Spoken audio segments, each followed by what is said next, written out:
Win that album in the next hour. It's coming up to about 7:45 here on Breakfast. A very good morning to you. My name is Nick Healy and you are listening to 2SER 107.3.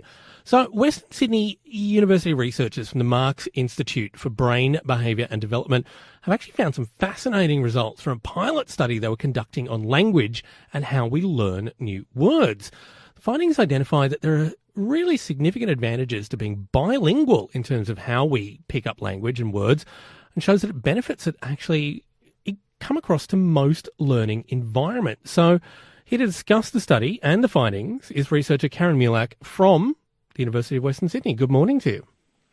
Good morning, Nick. Now, I'm quite curious, what did you actually find in terms of what bilingual means for words?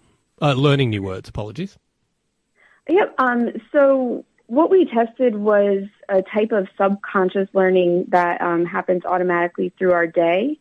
Essentially what happens is when we hear a new word, our brain takes note of what all the possible meanings could be just based on our surroundings or what the context is. After hearing this word a couple times, the brain can narrow down more and more what the possible meanings are until finally it's narrowed it down to one meaning, and then we've learned a word without even knowing it. So this is the type of word learning that we tested in our lab, and what we found was that both participants who spoke only one language and bilingual participants who spoke two languages could learn words in this way, but the bilinguals were better at it than the monolinguals. Now, when we're talking about bilinguals, how fluent are people in their second language that you were looking at? So we tested what are called simultaneous bilinguals. So these are people who learned both of their languages before the age of 2 and who used their both languages very regularly. We do find with these benefits of bilingualism that the earlier you learn your second language, the more benefit you'll have. However, you get benefit even if you learn the second language later in life. So it's never too late to start learning a second language and getting some of these benefits. Well, that's good to know. I mean, what do you think it is about the nature of bilinguality that meant that there was such a benefit here? So language is about the most complex thing, if not the most complex thing that a brain can learn. So learning two languages is an even greater workout for the brain. As well, bilinguals are constantly having to switch between their two languages, remember which words belong with which language, and these are all exercises that strengthen cognitive skills. So for instance, other research shows that bilinguals are better at remembering the sounds of words that they just heard. This is probably because they have to remember the sounds in two languages versus one language.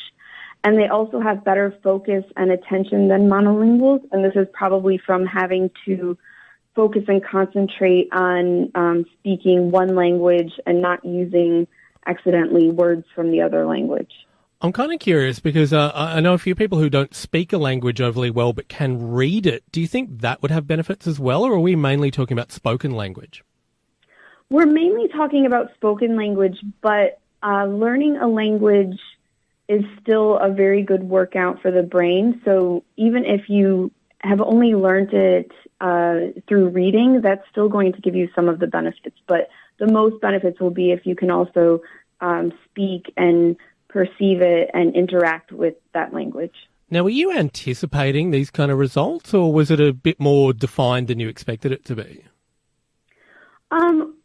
The literature does commonly find a bilingual advantage like this.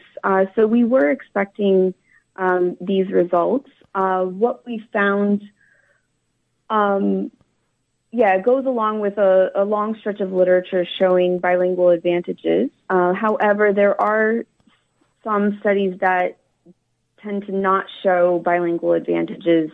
So it's still up in the air just how strong and prevalent these advantages are in the literature. Now, you did mention before that obviously it's great to start learning a language as early as possible, but it's still beneficial to pick it up later on. I've seen a lot of suggestions that it's actually most beneficial if you're learning a language later on to go with that kind of immersion, throw yourself into a foreign country and just learn it from the people who are native speakers. I mean, have you sort of got any opinion on that? Yeah, that's definitely the most ideal way to learn a language. However, in Australia, for instance, it's not always the most practical. But the more exposure you can get to the language, the more you're going to be learning, the more of this kind of subconscious word learning you're going to get that I described earlier. So even if you are learning another language in a country like Australia where English is the predominant language, maybe there are language groups you can join to just get more of the immersive experience. Karen, fascinating stuff. Thanks for sharing the results of the study with us. Yeah, thank you. We can't do this research without our participants who come from the community, so it's great to be able to share it with the community. Well, if people were kind of interested in getting involved in other sort of bits of research you're doing, is there a way for them to volunteer their services? Yeah, definitely. We are always needing people of all different language backgrounds, people who speak one language, 2, 3, 5. So if anyone's interested, you can search online for the MARCS Institute at Western Sydney University, and on our speech and language section, we have a place where you can register your details with us so we can get in contact with you about future studies. Well, that sounds great, and I bet I've got lots of listeners out there who'd be very keen to help out. Thanks for chatting to breakfast. Yeah, thank you, Nick. Dr. Karen Mielak from Western Sydney University, talking about some of the incredible cognitive advantages of being bilingual when it comes to word learning. I'm terrible at language. I've got to freely admit it. I can muddle my way through reading Spanish, but that's about it. And I'm feeling like maybe I'm wildly disadvantaged now, and I should pick up a language. Maybe something to do over the weekend. We're going to have the full news coming up at 8 o'clock. I'm going to play the A La Las now with Could Be You.